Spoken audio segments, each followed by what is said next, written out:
All right, let's jump right in. We talk a lot about high performance, but what's the real gap between the people who actually achieve it and everyone else? It's rarely about not knowing what to do, it's about finding the discipline to get it done. This explainer is all about how to close that gap. This quote just hits you, right? It cuts straight to the core of the issue. The desire for the prize, for the success, that's universal.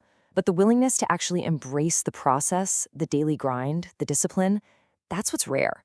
And that's what makes all the difference. So, what's the solution?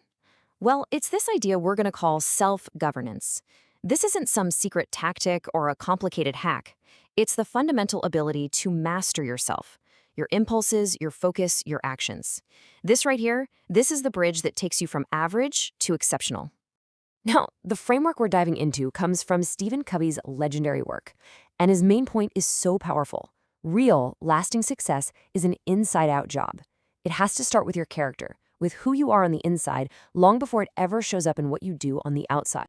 Okay, so let's get into the habits, starting with the absolute bedrock. This is the foundation that everything else is built on. Habit number 1, taking 100% absolute responsibility. You see this play out everywhere. On the left, you've got the reactive mindset. It's always someone else's fault, the market, the boss, bad luck. But on the right, you have the mindset of a high performer. They only focus on the one thing they can actually control, their response. And this question right here, this is what keeps people trapped. Why is this happening to me? It's a victim's question.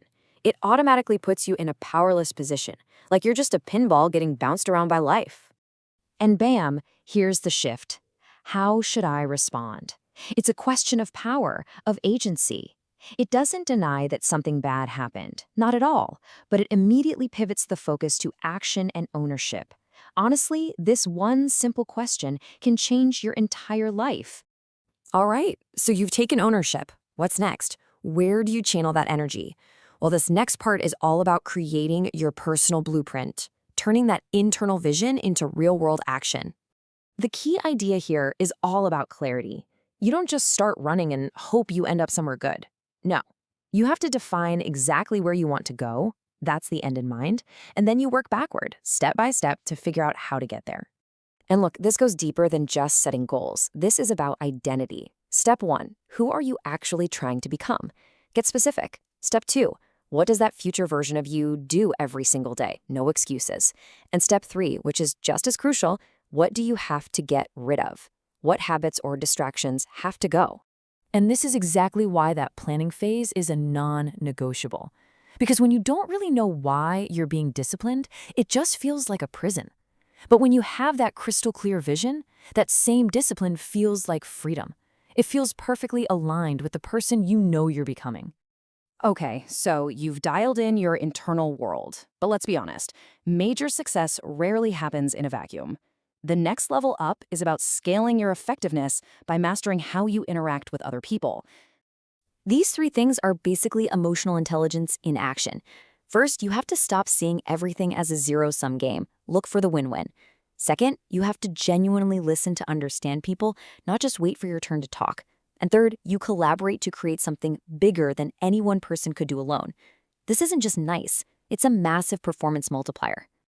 And if you get the stuff wrong, oh, the consequences are huge. Your ego will absolutely poison a team. Your impatience will make you miss great opportunities, and poor communication, it just shatters the trust you need to get anything meaningful done. So here's the bottom line on this.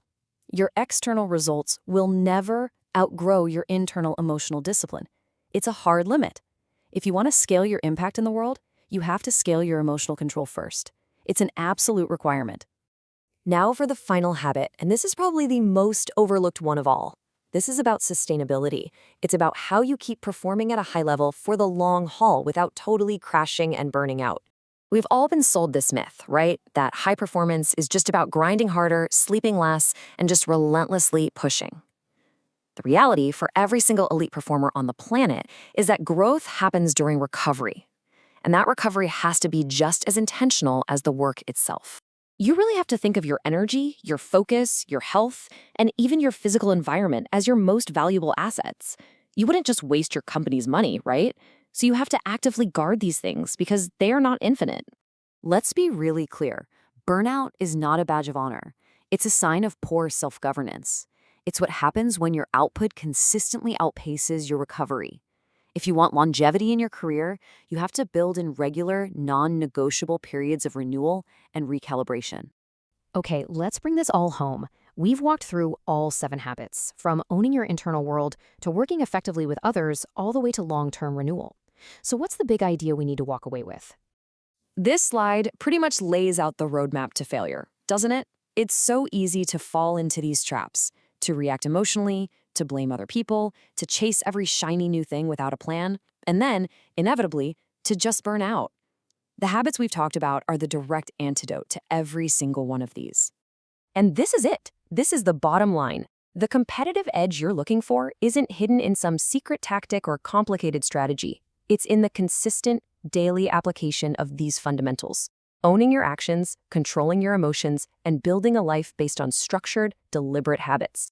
In the end, it all comes back to this one powerful idea from Covey. You are not a product of your circumstances. You are a product of your decisions, your responses, and the habits you choose to repeat, day in and day out. So I want to leave you with this final thought. Knowing the strategy is easy. Anyone can read a book.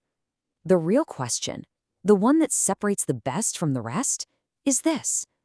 When things get hard, when you're tired, when you're challenged, can you govern yourself when it truly matters?